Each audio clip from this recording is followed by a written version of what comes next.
كانوا قليلا من الليل ما يهجعون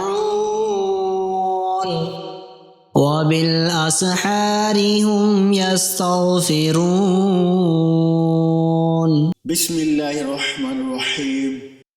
شروع کرتا ہوں اللہ کے نام سے جو بڑا مہربان نہایت رحم والا ہے۔ سورۃ الشورى کے پڑھنے کے فضائل و فوائد۔ دشمن کے خوف سے نجات کے لیے اگر کسی شخص کا دشمن کا خوف ہو تو اسے چاہیے کہ باوضو سورۃ شورى روزانہ بعد نماز فجر 3 مرتبہ پڑھے۔ انشاءاللہ تعالی دل سے دشمن کا خوف نکل جائے گا۔ ظالم کے ظلم سے حفاظت۔ اگر کوئی شخص ظالم کے پھندے میں پھنس گیا ہو تو اسے چاہیے کہ باوضو روزانہ نماز فجر کے بعد ایک بار سورۃ الشورى پڑھا کرے۔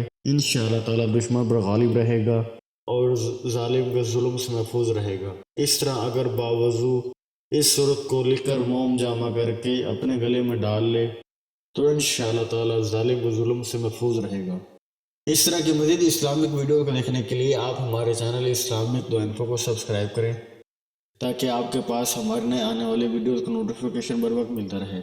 اللہ تعالیٰ آپ کو اپنے حفظ و امان میں رکھے، آمین۔